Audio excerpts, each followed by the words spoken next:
नमस्कार। चलिए आज बात करते हैं एक बहुत ही खास और महत्वपूर्ण दिन की, जो हमें हमारी जड़ों से, हमारे पूर्वजों से जोड़ता है।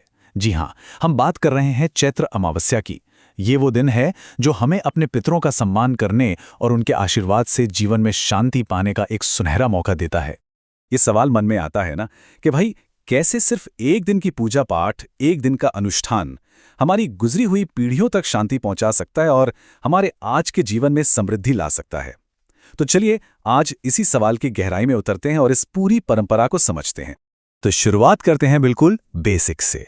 सबसे पहले ये समझना जरूरी है कि ये चैत्र अमावस्या आखिर है क्या और इसे इतना पवित्र, इतना महत्वपूर्ण क्यों माना जाता है। देखिए, हिंदू पंचांग के हिसाब से चैत्र महीने के कृष्ण पक्ष का जो आखिरी दिन होता है उसे ही चैत्र अमावस्या कहते हैं। अच्छा, इसका एक और नाम है भूतरी अमावस्या और इसकी टाइमिंग बहुत खास है। ये ठीक चैत्र नवरात्रि और हिंदू नववर्ष से पहले पड़ती है, जो इसे आध्यात्मिक तौर पर और भी शक्तिशाली बना देती है। और हाँ, साल 2026 की बात करें तो ये तिथि पड़ रही है 18 मार्च बुधवार को। कहते हैं कि इस दिन जो भी स्नान, दान या तर्पण किया जाता है ना, उसका फल कई गुना बढ़ जाता है, जिससे हमारे पूर्वज बहुत प्रसन्न होते हैं।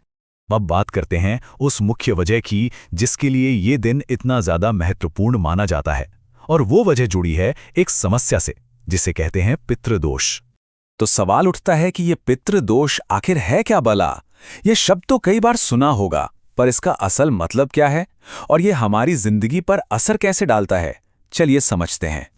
ज्योतिष शास्त्र के अनुसार पितृदोष एक ऐसी स्थिति को कहते हैं जब हमारे पूर्वजों की आत्मा, मतलब हमारे पितरों की आत्मा, किसी वजह से अशांत रहती है।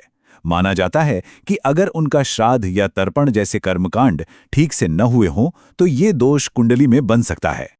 और पता है, इसके जो प्रभाव हैं वो बहुत ही असल जिंदगी से जुड़े हुए हो सकते हैं।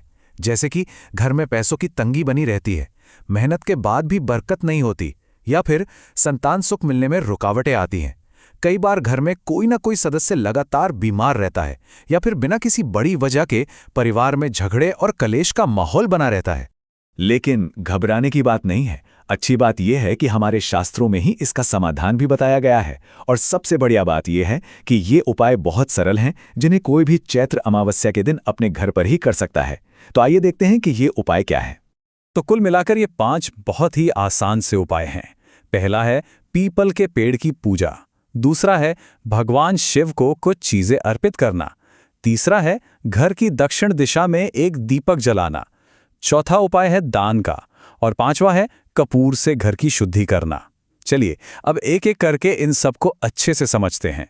तो पहला उपाय पीपल के पेड़ से जुड़ा है। अब पीपल को इतना खास इसलिए मानते हैं क्योंकि ऐसी मान्यता है कि इसमें भगवान विष्णु और हमारे पितरों दोनों का वास होता है।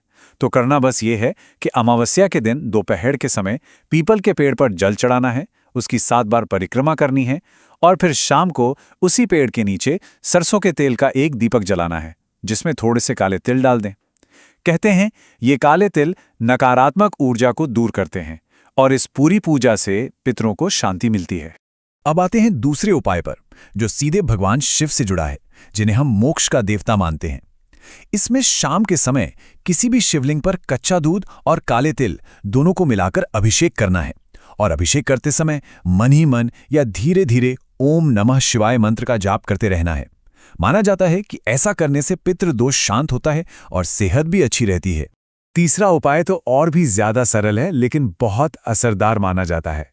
घर की जो दक्षिण दिशा होती है ना, साउथ डायरेक्शन, उसे पितरों की दिशा माना गया है।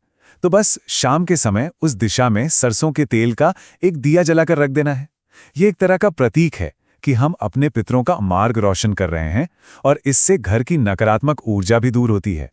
एक बहुत पुरानी और सच्ची बात कही गई है कि जल का दान महादान माना जाता है, और ये बात हमें याद दिलाती है कि कभी-कभी छोटे छोटे काम भी कितना बड़ा पुण्य दे जाते हैं।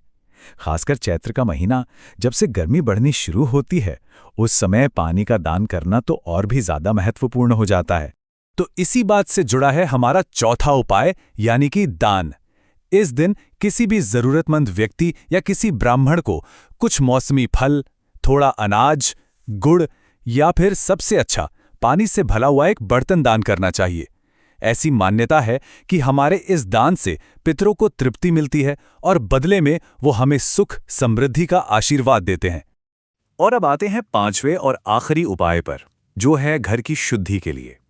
करना बस ये है कि सूरज ढलने के बाद घर में थोड़ा सा कपूर जलाइए और उसके धुएं को पूरे घर में हर एक कोने में अच्छे से घुमाइए।